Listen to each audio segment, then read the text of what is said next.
doctors who's spent 9 years in the field. So I'm going to introduce Dr. Belen Ramirez. Bordage, I already forgot your husband's name, and I promised I wasn't going to forget it. I was going to share some of her experiences in the field, so without further ado, Belen.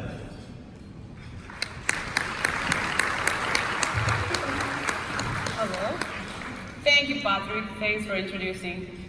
So I've been asked yesterday if I wasn't going to be afraid or threatened by speaking in front of so many people. And my life and my team's life has been threatened before, and you look like a very nice crowd. So what I'm actually most afraid of is to not speak up for those who do not have a voice. So as Patrick mentioned, I have been working with Doctors Without Borders for over 9 years. I've been in 10 different assignments, 10 different missions. All of my missions have teaching me something, have impacted my life in different ways. And I want to share just some of those. I'm very honored to be able to just share some of those with you today. But first I will explain, Doctors Without Borders is the English translation to our originally French name, Médecins Sans Frontières, or MSF. That's the acronym that I will be using during the presentation. MSF, we are an international medical humanitarian organization. We provide emergency aid care to people affected by conflict, wars, epidemics, natural and man-made disasters, and people that are just excluded from healthcare. We were founded in 1971 by a group of doctors and journalists. Soon after, we became an organization that combined medical emergency care with a strong commitment to publicly bear witness of the challenges that our patients were facing. We work under 3 principles. We are neutral, we're impartial, and we are independent, which means we don't care about race or gender. We do not follow any military, religious, or any government agenda. We just go where there is a need. So we work under needs alone. How do we do it? We're in over 70 countries. Right now you have over 45,000 staff in those 70 countries. Most of those staff are locally trained and locally hired. It's just a few of us, we're called expats, expatriates, that go to those countries. We're not only doctors, and I always say we're not only doctors, thank God, because otherwise it's going to be chaos. We have logisticians, we have other medical staff, we have administrators, and among others that combine their expertise in their field with a really strong commitment to the most vulnerable people in the world. So that's a little introduction about Doctors Without Borders. As I mentioned before, I had been in 10 different countries: Mexico, Guatemala, Colombia, Chad, Nigeria, Cameroon, Central African Republic, Yemen, South Sudan, Congo.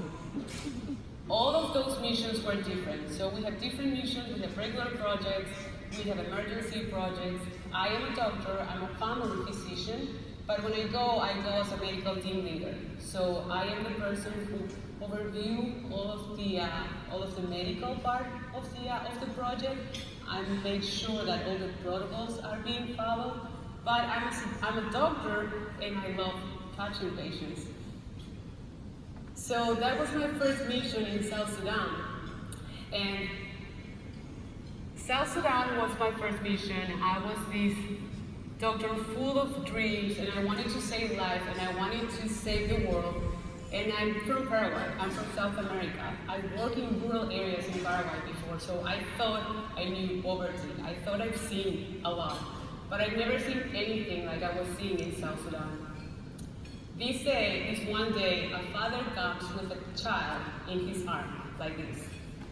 And I'm wrapping up everything. I'm making sure I need to go to the compound. We have a curfew time due to security reasons. So I'm wrapping up. I see this dad, and I see from the corner of my eyes that the nurse thought that kid was going to die. that that kid was not going to make it. So I looked and the kid opened his eyes. So something inside me said, Belen, you have to stay and you have to fight for this kid. So I asked my supervisor, I know it's almost curfew time, please can I stay? So I stayed, and this kid was so dehydrated that the only way to give him medication was through a needle in his knee. So we put the needle, we hydrated him, we gave him the medication. I stayed there for as long as I could. I went back to the compound. I followed the whole progress of the kid through a radio with the nurses. The next day, as soon as I could, I went back, and the kid was alive. So, full of it, I just went and I went to the dad. I wanted to teach that dad, and I wanted to teach all the dads there a lesson.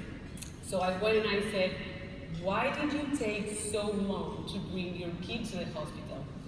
The dad cried and said, Doctor, I did not know there was an MSF hospital nearby, and when I found out, I couldn't find a bike to borrow to bring my kid to the hospital.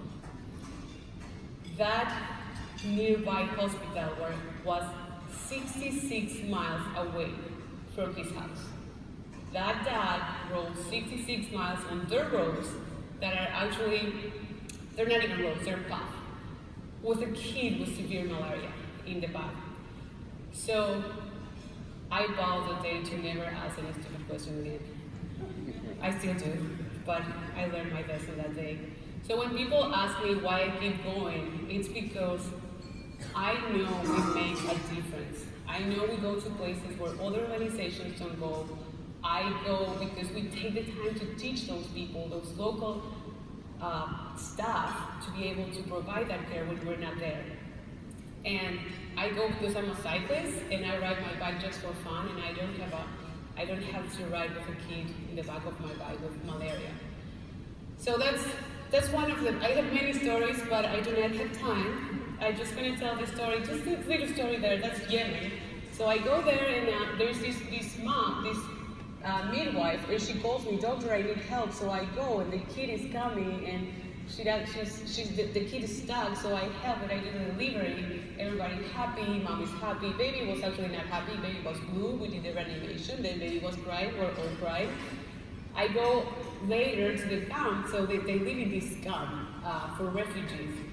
And the mom calls me, Doctor. So I go, and she shows me the kid, and the kid's name is Mario.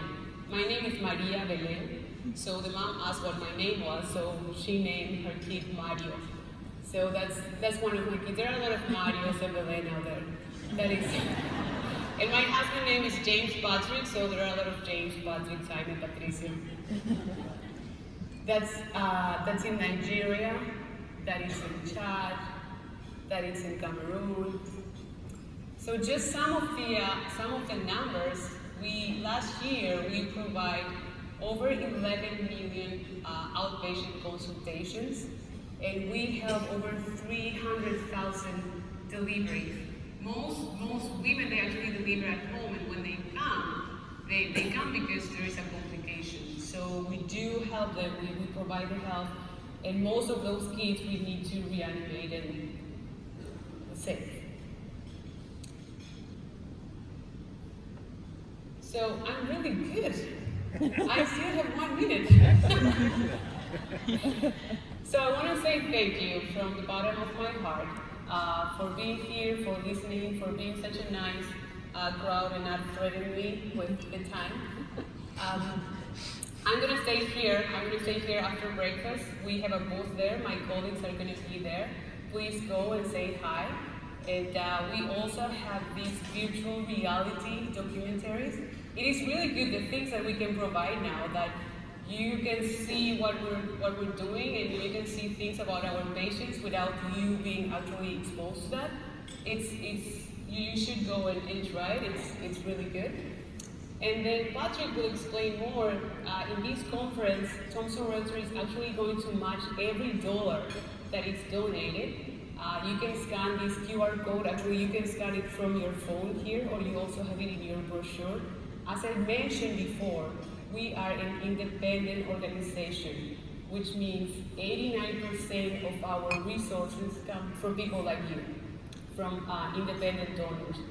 And that allows us to keep being independent, that allows us to keep working on needs only, and that allows us to respond to emergencies in time. If something happened, there was a typhoon in Mozambique, we are the next day assessing the needs. So that's thanks to people like you. So thank you very much, and I did it. 3 minutes.